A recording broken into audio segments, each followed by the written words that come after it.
하나님의 말씀은 출애굽기 20장 18절에서 26절입니다. 출애굽기 20장 18절. 못 백성이 우레와 번개와 나팔 소리와 산의 연기를 본지라. 그들이 볼 때 떨며 멀리 서서 모세에게 이르되 당신이 우리에게 말씀하소서 우리가 들으리이다. 하나님이 우리에게 말씀하시지 말게 하소서 우리가 죽을까 하나이다. 모세가 백성에게 이르되 두려워하지 말라. 하나님이 임하심은 너희를 시험하고 너희로 경외하여 범죄하지 않게 하려 하심이니라. 백성은 멀리 서 있고 모세는 하나님이 계신 흑암으로 가까이 가니라. 여호와께서 모세에게 이르시되 너는 이스라엘 자손에게 이같이 이르라. 내가 하늘로부터 너희에게 말하는 것을 너희 스스로 보았으니 너희는 나를 비교서 은으로나 금으로나 너를 위하여 신상을 만들지 말고 내게 토단을 쌓고 그 위에 너의 양과 소로 내 번제와 화목제를 드리라. 내가 내 이름을 기념하게 하는 모든 곳에서 너게 임하여 복을 주리라. 내가 내게 돌로 제단을 쌓거든 다듬은 돌로 쌓지 말라. 내가 정으로 그것을 쪼으면 부정하게 함이니라. 너는 청계로 내 제단에 오르지 말라. 내 하체가 그 위에서 드러날까 함이니라. 하나님 아버지, 오늘을 감사합니다. 오늘도 이 말씀으로 우리를 깨우쳐 주시고 친히 성령 하나님께서 지도하여 주옵소서. 예수님 이름으로 감사하며 기도드리옵나이다. 아멘. 자, 이렇게 10계명을 소위 10가지의 데칼로그, 10가지의 말씀을 하셨습니다. 자, 이걸 우리가 한번 좀 더 맥락 가운데서 살펴보면요. 자, 우리가 지금 이 10계명이 소위 이 10가지 말씀이 주어진 것이 그 이스라엘 백성들이 준비하고 사흘째 되는 날이에요. 자, 19장으로 우리 다시 돌아갑시다. 19장 16절부터 셋째 날 아침에 우레와 번개와 빽빽한 구름이 산에 있고, 여기에서 모세가 하나님께로부터 이 10가지 계명을 이제 받게 된 거죠. 그러니까 19장 9절부터 15절까지는 준비하는 거예요. 이 하나님을 만나기, 셋째 날 아침에 우레와 번개와 빽빽한 구름 가운데 하나님을 임재하시는 것을 만나기 위한 준비 과정이었고, 자, 그래서 16절부터는요, 19장 16절부터는 셋째 날 하나님이 강림하시고, 그리고 그 하나님께서 10가지의 말씀을 주셨습니다. 자, 그 맥락을 놓치지 않아야 돼요. 그렇게 했고, 그 다음에 오늘 말씀은 보시면은, 이제 그 18절부터 못 백성이 우레와 번개와 나팔 소리와 산의 연기를 본지라.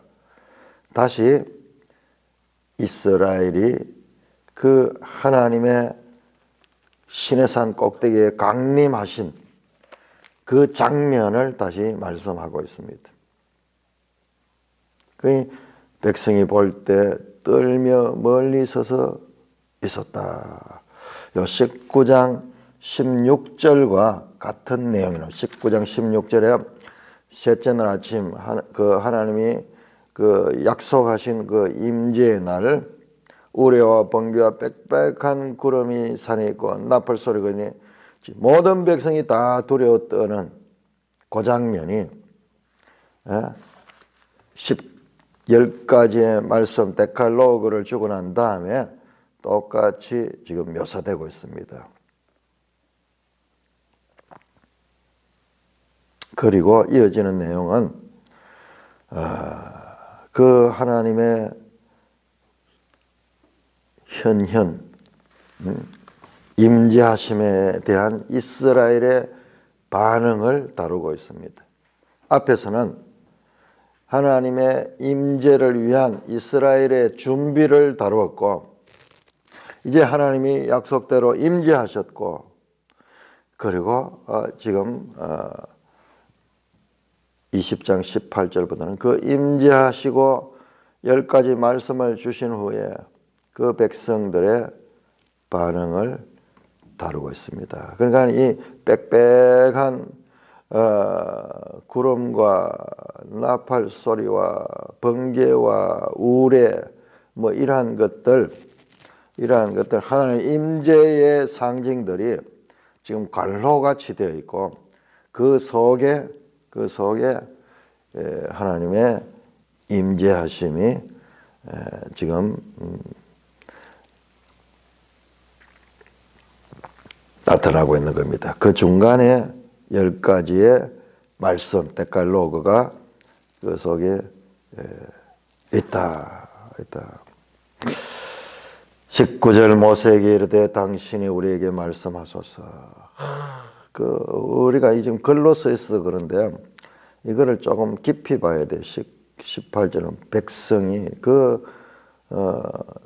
약 200만 되는 그 백성들이 우레와, 이게 우레는 이 천둥이 천둥 소리, 콜 턴들 천둥 소리, 우레와 번개와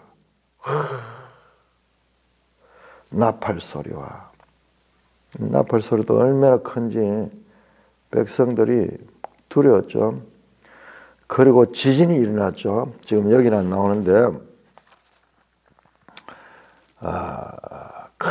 온 산이 크게 진동하며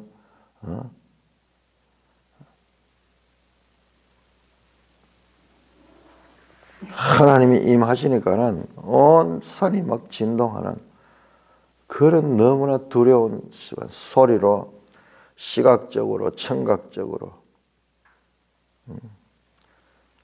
그 광경은 너무나 놀라운 광경입니다. 참으로 위험하고 위험이 있고 두려운 것 같은. 여기 우레 소리는 성경에 보면 하나님 음성을 상징하는 것으로 많이 나타납니다. 우레와 같은 소리로. 그러니까 백성들이 그 말씀을 듣고 두려웠다는 거죠. 두려웠다는 거죠. 19절 모세에게 이르되 당신이 우리에게 말씀하소서 우리가 들으리다. 하나님이 우리에게 말씀하지 말게 하소서. 여기도 전부 다 다발.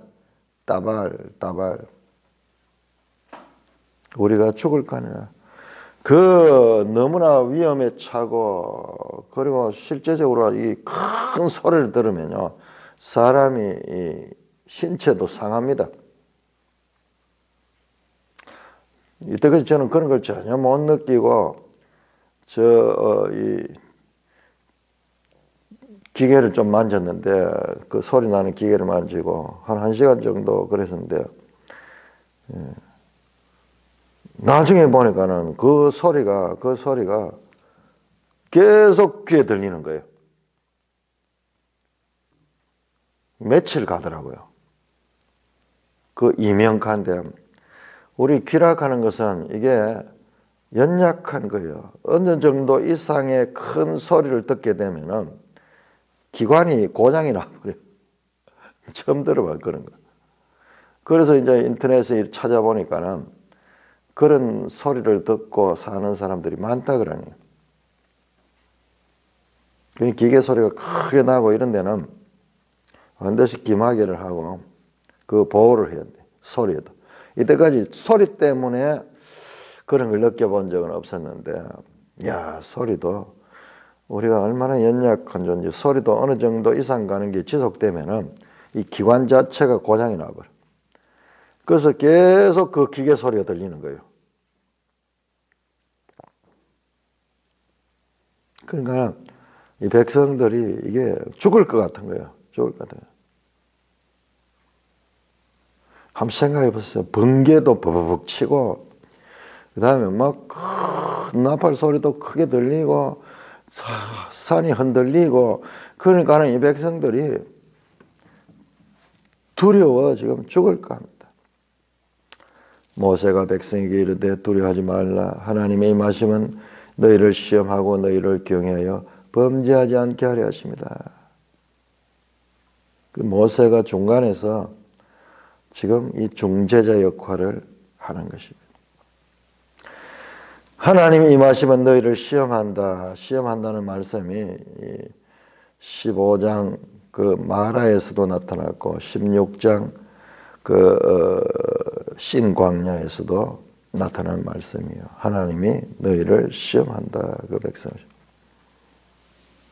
하나님이 임하시면 너희를 시험한다. 이 말은 하나님의 말씀을 잘 듣느냐 듣지 않느냐 그것을 시험하신다. 그리고 너희로 경외하여 범죄하지 않게 하십니다.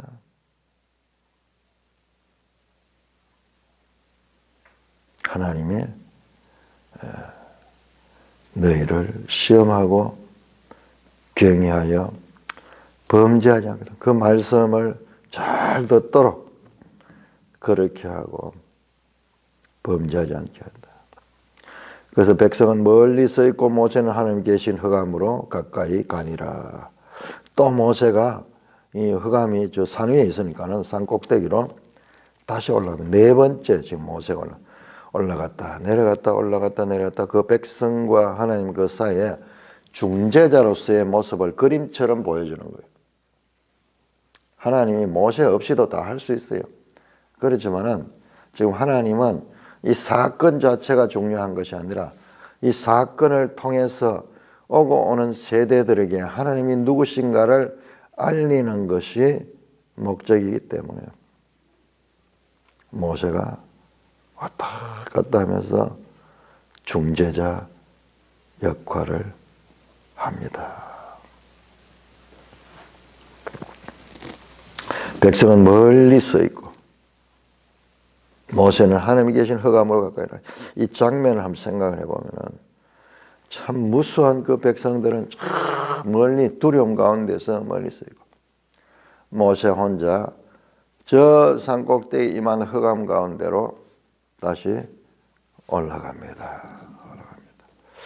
이 흑암이 온 산을 덮었는지도 모르겠어요. 이 장면을 보면은 올라갔다 하는 건 그냥 흑암으로 갔다 하니까는 그 산 전체를 덮었는지도 몰라요. 다시 나갔습니다. 자, 그러자 이 흑암은요 빽빽한 구름이에요. 빽빽한 구름. 완전히 그게 아무것도 안 보여요. 22절입니다. 여호와께서 모세에게 이르시되 너는 이스라엘 자손에게 이같이 이르라.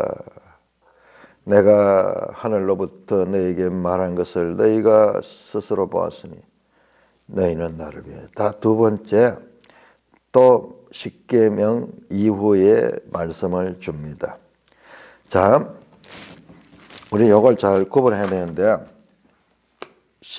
10가지 이걸 참 10가지 말씀 10계명이라니까는 이 어감에서 조금 문제가 있기 때문에 10가지 말씀 데칼로그를 주시고요.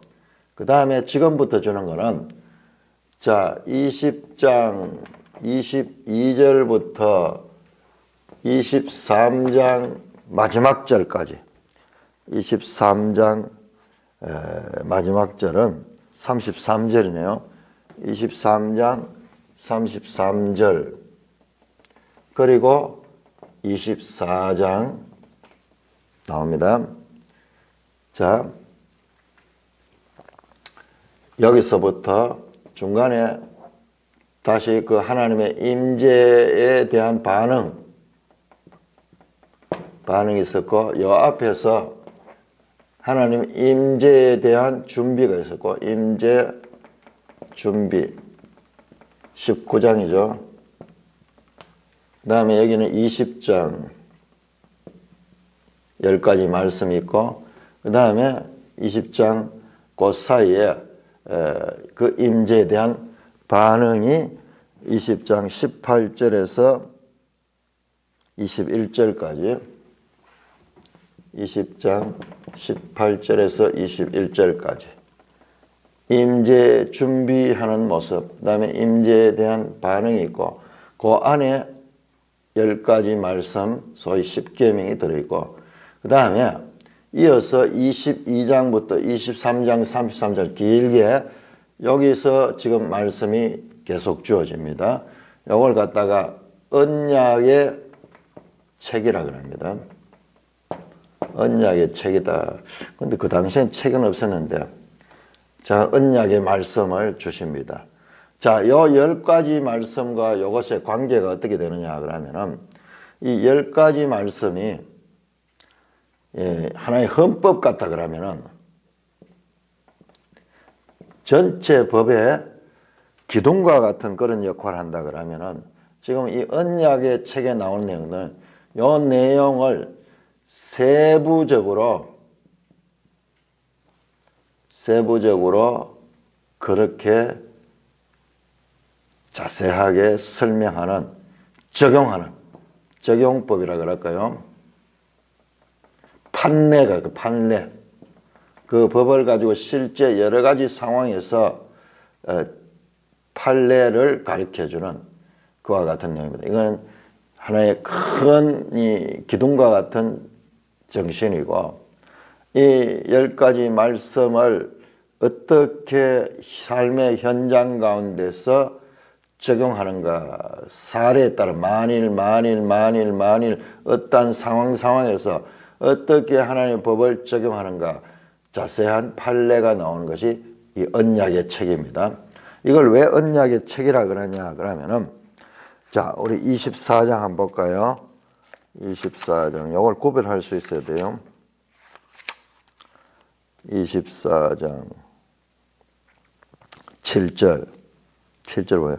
언약서를 가져다가 백성에게 낭독하여 듣게 하니 자, 요 나와 있던 거 요걸 다 기록을 했어. 기록해서 그래서 요걸 언약서라 그래요. 요것을 언약서 언약의 책이다. 그 십계명과 이런 관계가 있다는 것을 우리가 알아야 됩니다.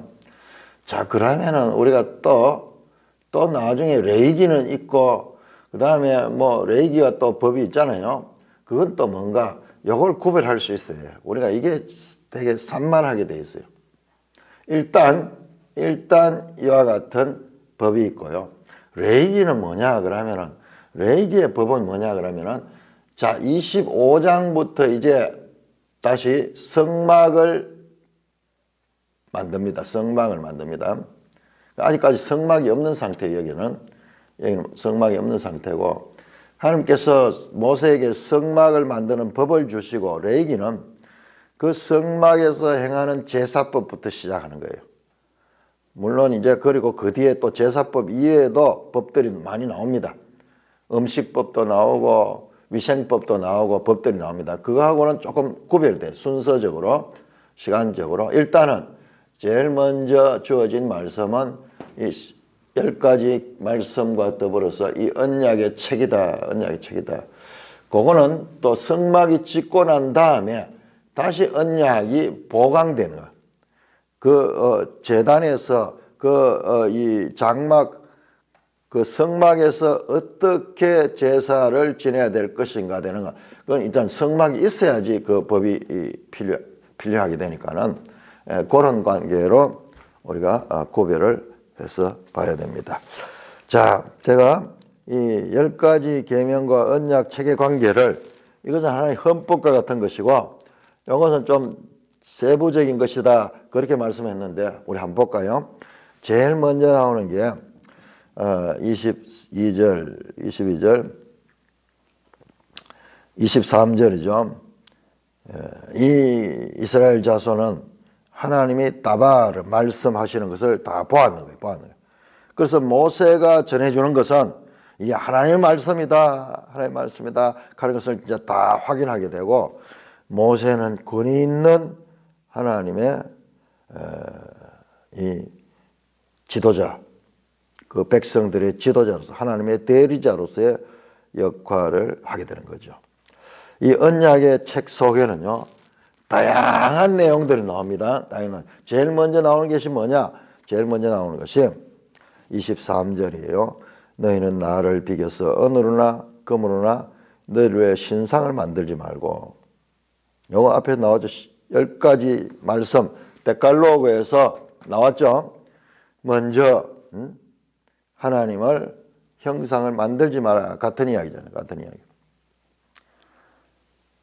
10가지 말씀 가운데 첫 번째와 네 번째 말씀까지, 여기 사실상 같은 내용이다. 하나님 한 분 하나님만을 섬기고, 하나님 망령되이 부르지 말고, 하나님 형상으로 만들지 말고, 이 모든 이야기들,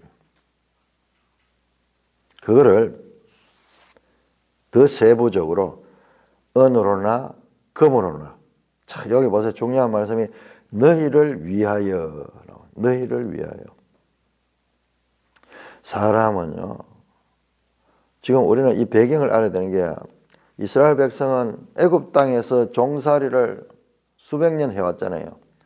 그러니 애굽 문화는 어떤 거냐 그러면 전부 신을 돌로 정교하게 만들어내는 문화예요. 곳곳에 이제 그걸 생각하면 이어지는 제단법에 대한 것도 이해가 돼요. 이해가 돼. 그냥 우리가 그 배경 없이 그냥 읽어버리면은 이걸 이해를 잘 못해요. 온통 애굽 사람들은 신을 만들고 신 중심의 삶을 살았습니다. 그들이 무덤이 그렇게 발달했는 게 피라미드가 전 무덤이거든요. 사람의 죽음을 갖다가 그렇게 위해 가지고 장식하고 거기에다 산 사람들의 모든 노력을 베푸는 거죠. 그 어떤 면에서 보면 그 문화는 죽음의 문화예요. 죽음을 위한 문화 같아요.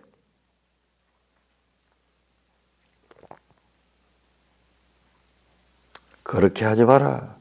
만들지 마라. 그리고 어떻게 하느냐? 내게 토단을 쌓고 내 위에 양과 소로 내 번제와 화목제를 드리라. 자, 그런 신상 만들지 말고 제사를 드리라. 양과 소로 번제와 화목제를 드리라. 적극적으로, 소극적으로는 신상을 만들지 말고, 그 다음에 토단을 쌓고, 이거는 토단은 흙으로 만든 단이거든요. 흙으로 만든 단입니다. 토단의 특징은 우리 흙집이 그렇듯이, 흙집은 2층 집 못 짓잖아요. 우리 옛날 집들이 다 단층인 이유가, 만약 돌 재료가 있었다 하면은 돌 재료는 2층, 3층 쌓을 수 있어요. 토단은 그냥 높이 쌓지 못합니다. 그 말은 높이 쌓지 말라는 거예요. 높이 쌓지 말라는 거예요.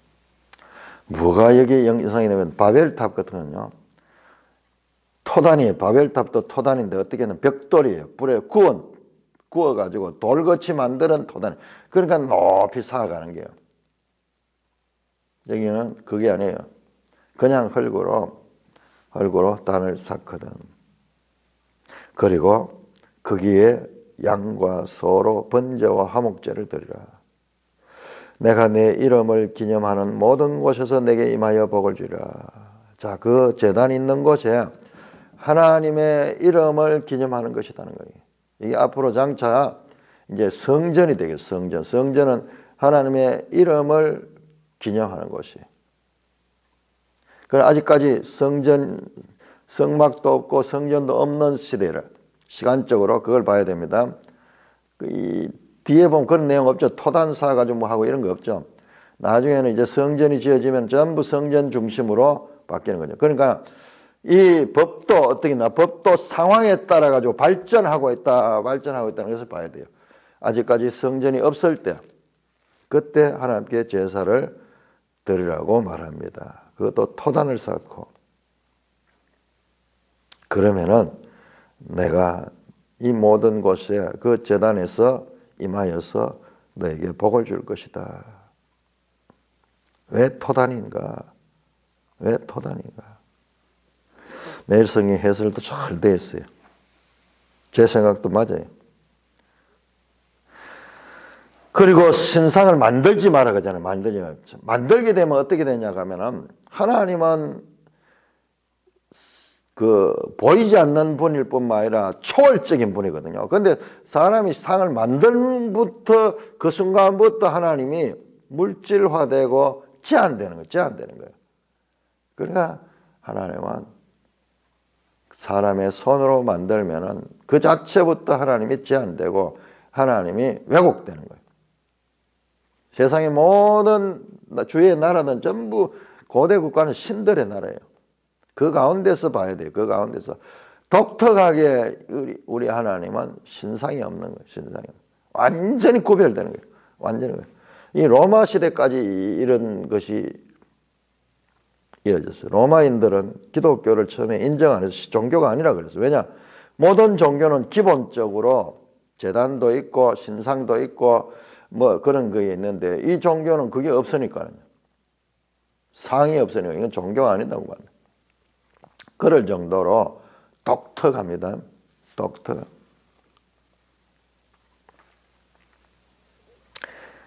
그 다음에 제사를 드리되 토단으로 드리라. 높이 쌓지 못합니다. 높이 쌓지 못해. 그 다음에 25절 네가 내게 돌로 제단을 쌓거든. 자, 돌 가지고 제단을 쌓으려 그러면은 다듬은 돌로 쌓지 말라. 참 이런 거 이해하기 쉽지 않았는데 이번에 내가 보면서 이게 참 이해가 돼. 왜냐 그러면 이스라엘 백성이 살았던 애굽은요. 여러분 보세요. 그 피라미드잖아요. 피라미드고 그 신전이고 전부 돌로요. 다듬어가 쌓아가지고 지금까지도 지금 그 관광지로 관광 유물로 지금까지도 남아 있잖아요. 수천 년이 지나도 이 흙으로 만드는 것은요 다 풍화작용에서 없어져 버려요. 저 메소포타미아 쪽에는 유적이 거의 없어요. 그렇지만 애굽에는 이 돌로 만들기 때문에 이 수천 년이 지나도 남아 있는 거예요. 그리고 계속 장인들은 계속 만들다 보니 기술이 많이 발달하는 거예요. 그 다듬은 정으로 그것을 쪼면 부정합니다. 전부 자연석을 가져와 돌을 다듬어 가지고 그렇게 평탄하게 만들어 가지고 또 올리고 이게 애굽의 이 문화예요. 애굽의 문화인데. 근데 그렇게 하지 말라는 거야. 그렇게 하지 마라. 왜? 네가 정으로 그것을 쪼면 부정하게 됨이라. 자, 여기 보세요. 여기에 또 은혜와 행위가 나와요. 이야, 이 성경 전체 주제예요. 그냥 주어진 자연석 여기에다가 인공을 가미하자. 인공적 기술. 이 뭐예요? 행위잖아요. 행위. 이렇게 되면 안 되는 거야. 여기에 하나님이 주신 이것에다가 사람의 손이 가미되면은 이 제단은 부정한 제단이 되는 거예요. 뭘 가르칩니까? 그만큼 하나님의 은혜를 인정하고 그 하나님께 바치는 것에 대해서 인공적인 그와 같은 행동으로 거기다 더하지 말라는 거예요. 더하지 말라는 거예요.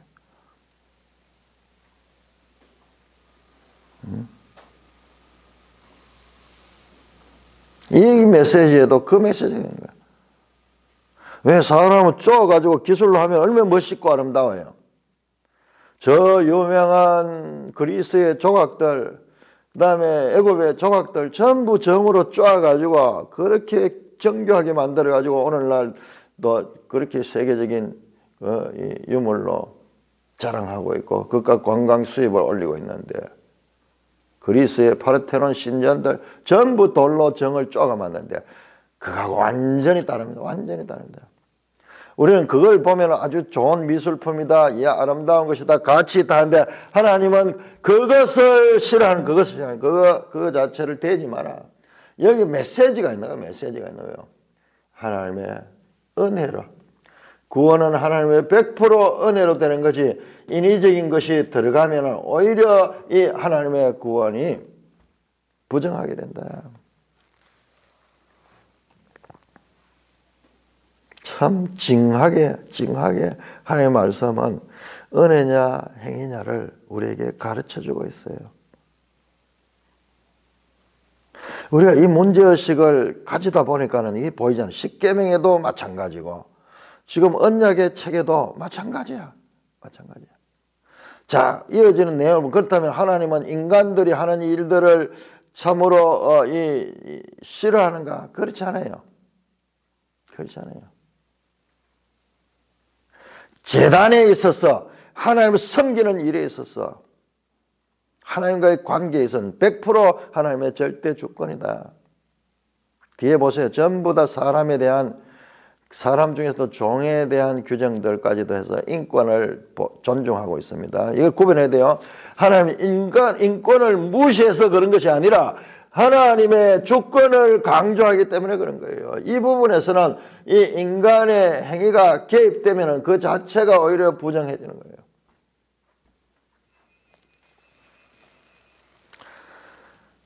자, 그 다음에 너는 청계로 내 제단에 오르지 말라. 네 하체가 그 위에 드러날 거야. 청계. 이것도 한번 보세요. 돌로 제단을 쌓으면요, 여기 연결돼요.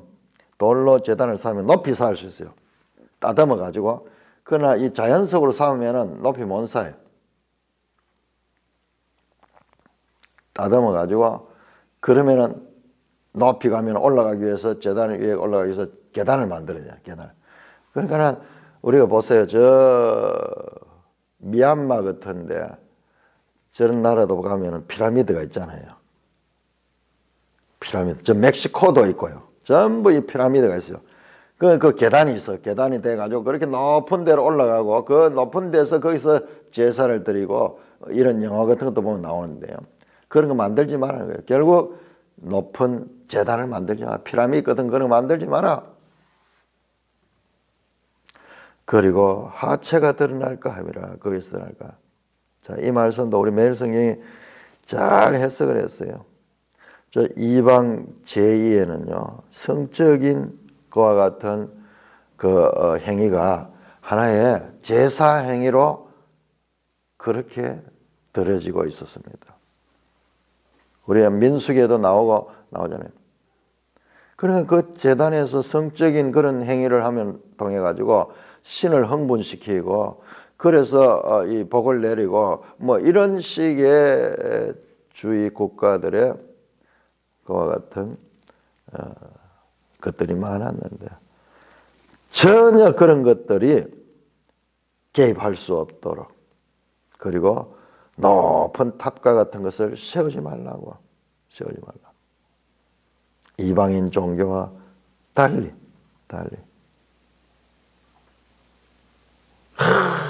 여기 지금 1에서 4계명, 하나님의 10계명 가운데서 하나님에 대한 계명,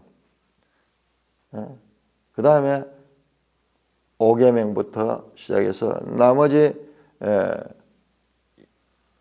6계명, 그건 대인관계, 대신관계. 대신관계는 지금 신상, 제단, 제물, 이것으로 말씀을 하고, 자, 여기서 우리가 중요하게 봐야 되는 건 바로 이거예요.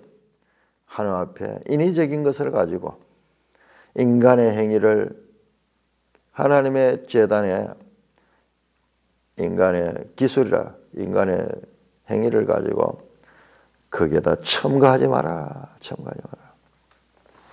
자, 21장 1절에서 11절까지 교독하겠습니다. 출애굽기 21장 1절. 너가 백성 앞에 세울 법규는 이러하니라.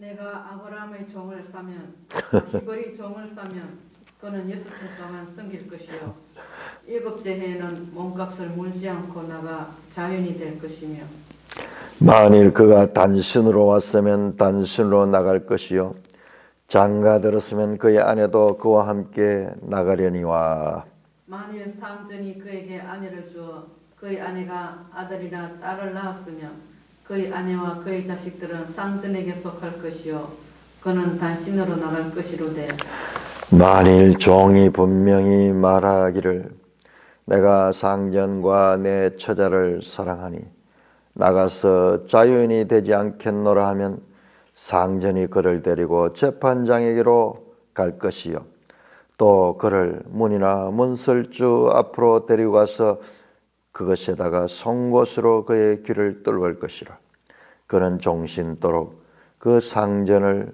섬기리라.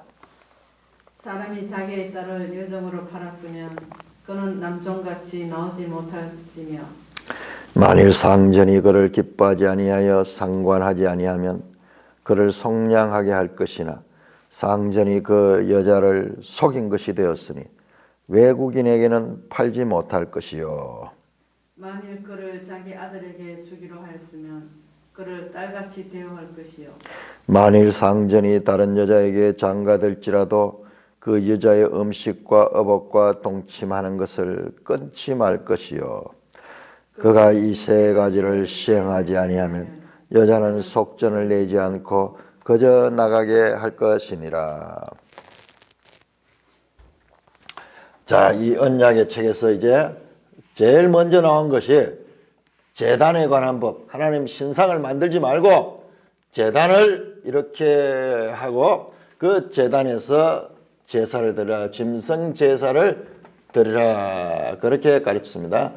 제단은 높이 만들지 말고 계단도 만들지 말고 정을 대지 말고 자 하나님의 십계명에서 대신관계를 가르는 그것을 세부적으로 그 하나님을 섬기되 어떻게 섬기라 하는 시행세칙을 주었습니다. 그 다음에 나오는 것이 이제 제일 먼저 나온 게 종들에 관한 거. 종.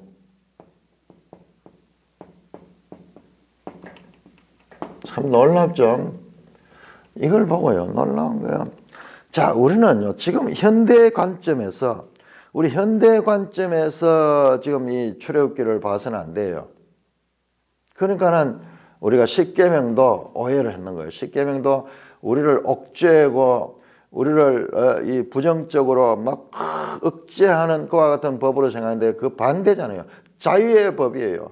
먼저 큰 은혜를 베풀어주고 이제 하나님의 백성이 되었으니까는 그 백성다운 삶을 살으라 하는 것이 하나님의 취지인데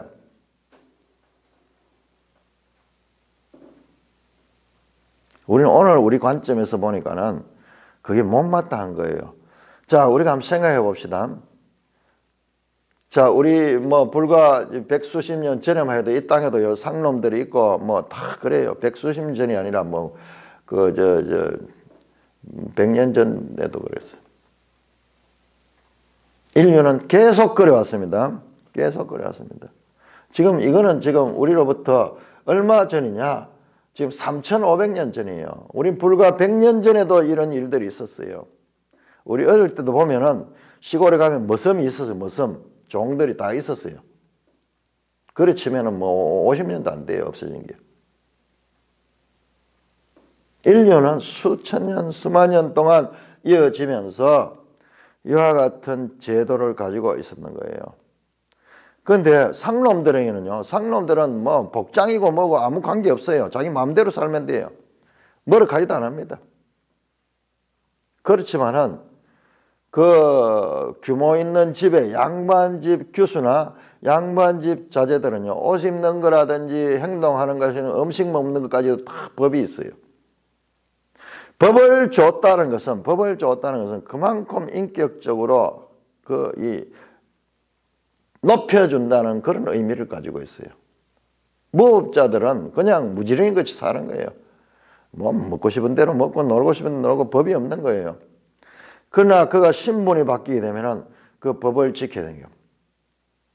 영화 같은 거 보면 그런 거 많이 나오죠. 이 조선 왕조의 대가 끊겨가지고 그래가지고 가장 가까운 건족을 찾아가지고 그 왕을 세웠는데 그 조선시대 철종이라는 분이 그랬던 것 같아요. 철종이라고. 완전 산에서 천방지축 뛰놀면서 사는 그와 같은 사람인데 나중에 그 족보가 제일 가까운 그 사람 데려 왕을 세우는데 왕궁의 법도가 너무 힘이 들어가지고 고통스러운 거예요.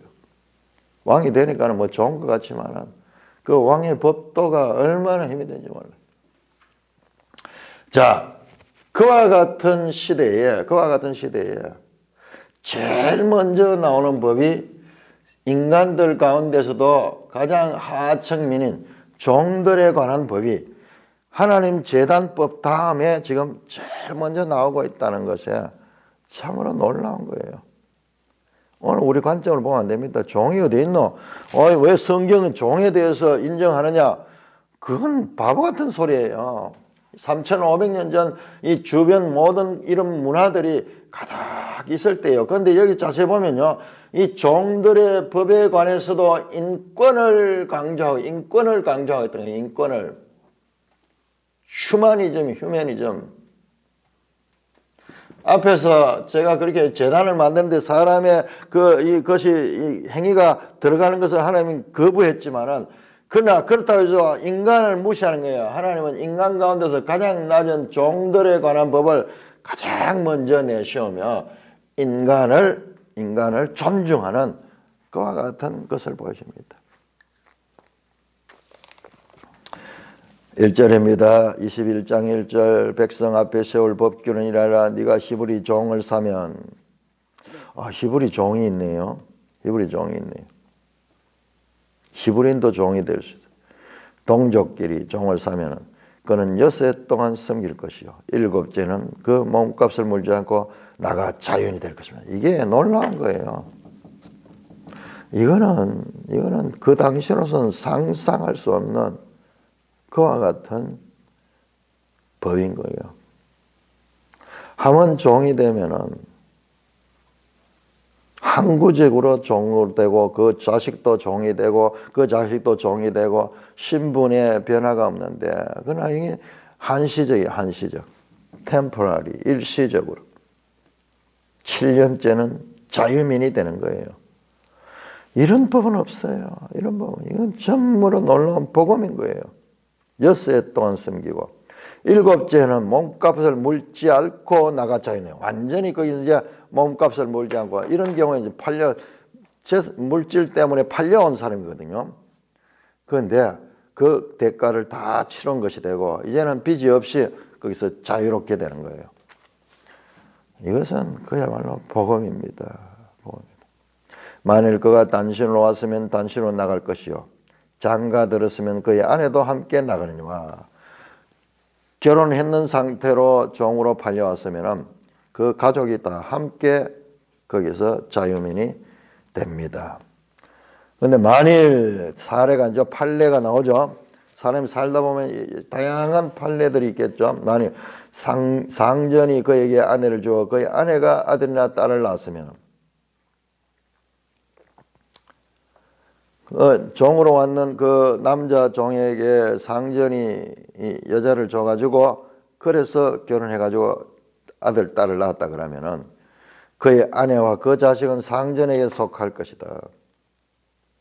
그가 만약 이 6년 일하고 7년째 해방되는 이 자유법을 따라가지고 나갈 것 같으면은 단신으로 나갈 수 있지만은 만일 종이 분명히 말하기를 자기 의사를 분명히 말하기를 내가 상전과 내 처자를 사랑하니 나가서 자유인이 되지 않겠노라 하면은 자기가 7년째 자유인이 될 수 있는 그 권리를 포기하고 그 상전과 자기 아내와 그 자식들을 계속 유지하고 싶어 하면은 상전이 그를 데리고 재판장에 갈 것이요. 자, 이게 얼마나 엄격하게 하는 거예요. 이 약속을 그냥 둘이 이렇게 하는 것이 아니라 재판장에 가서 그 확인을 받고요. 그다음에 그 증거로 길을 뚫어 가지고 그렇게 그는 종신토록 그 상전을 섬기며 그 집에서 자발적으로 종의 직무를 하며 그 가족들과 함께 생활할 수 있는 거예요.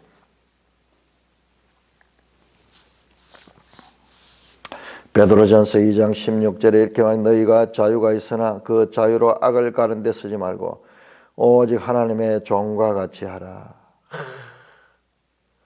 우리 신약에 이 자유라는 말씀이 자유가 얼마나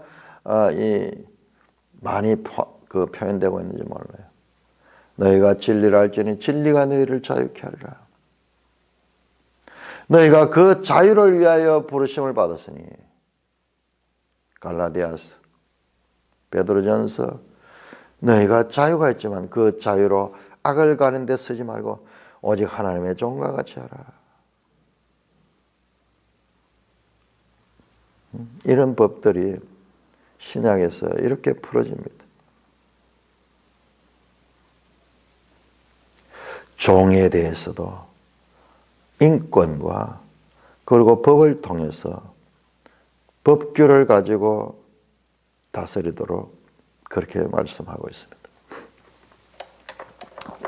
자, 두 번째로 이제 여종에 관하여 사람이 자기 딸을 여종으로 팔았으면 그는 남종같이 나오지 못할 것이요. 자, 이 경우에는 어떠냐? 그럼 딸을 여종으로 파는 경우에는 딸을 혼인을 시키는 거예요.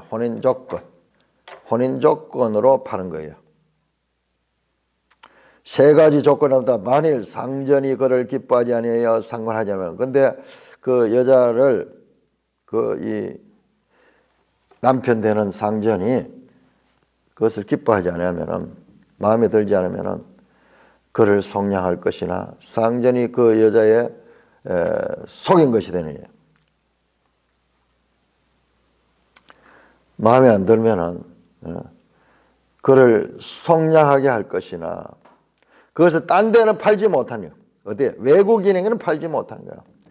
상전이 데리고 산다고 들고 가지고 속인 것이 되기 때문에 그 여자를 외국인에 팔지 못하고 그를 속량하게 할 것이니 이거 아마 값을 치르는 그런 것이 될 것이에요. 자, 만일 두 번째 경우입니다. 케이스. 그를 자기 아들에게 주기로 하였으면 이제 며느리로 삼기 위해서 이 여종을 샀는 경우에는 그를 딸같이 대우할 것이요. 두 번째 경우. 세 번째, 만일 상전이 다른 여자에게 장가들지라도 그 여자의 음식과 의복과 동침하는 것을 끊지 말 것이요. 세 번째는 상전이 이 신부로 데려왔는데 다시 다른 여자를 맞이하게 됐어요. 그런 경우에도 이 먼저 종으로 온 여자에게 의식주,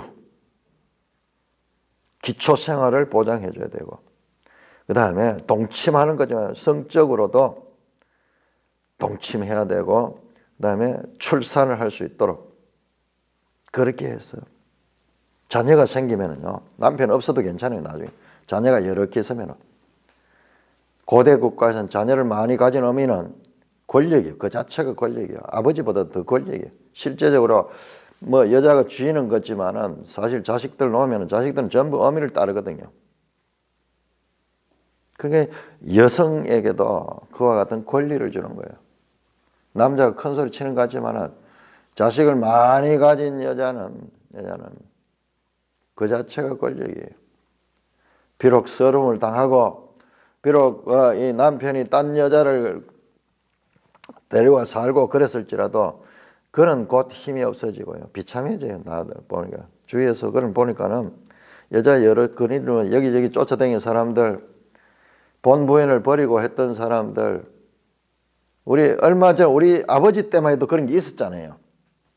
우리 집안에도 아주 대학도 나오고 그 당시에 인물도 잘나고 이래가지고 좋은 아내를 맞이가 살았는데 이 사람이 또 바람을 피웠어. 그러더니 나중에는 그도 자식이 나고 여도 자식이 나고 아마 집안마다 다 그런 게 있을 거예요. 그 당시에는 그런 게 용인되었어. 우리 아버지 세대는. 그게 사회적인 하나의 이 뭐 일반적인 그와 같은 현상이었던 것 같아요. 처벌드린다. 오늘날처럼 이렇게 이 법적으로 이렇게 된 건 불과 얼마 인류 역사상 최초의 일들이 최초의 일들. 그렇지만 그 여자에게 기초 생활을 보장해 줘야 된다. 그리고 출산할 수 있도록 동침해야 된다. 11절 그가 이 세 가지를 시행하지 않으면 이 세 가지 판례 첫째, 둘째, 셋째 그래야지면은 여자는 속전을 내지 않고 그저 나가게 그러면 여자는 그냥 돈으로 팔려왔기 때문에 이제 그걸 다 갚은 게 되고 그냥 자유인이 될 수 있는 거예요. 자, 오늘 우리 눈으로 보면은 이걸 가지고 왜 종제도가 있고 그리고 뭐 이렇게 비윤리적인 그 휴머니즘이 아닌 안티 휴머니스트한 이런 내용이 있다. 그건 바보 같은 이야기예요. 저거는요 복음이에요. 복음. 그 당시에 온 세상의 종의 인권을 무시하고 마치 하나의 재산으로 소유로 여기며 살던 그 시대예요.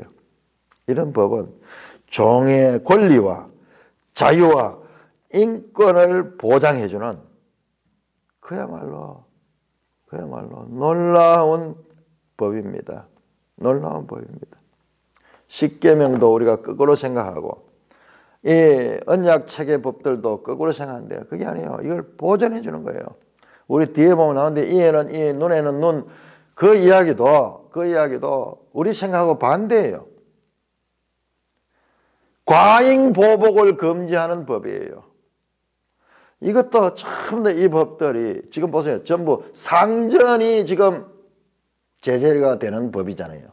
상전이. 종의 권리를 보호하고 상전이 마음대로 할 수 없도록 만드는 법이다. 그러므로 이 언약의 책에 나오는 법들도 참으로 하나님의 은혜가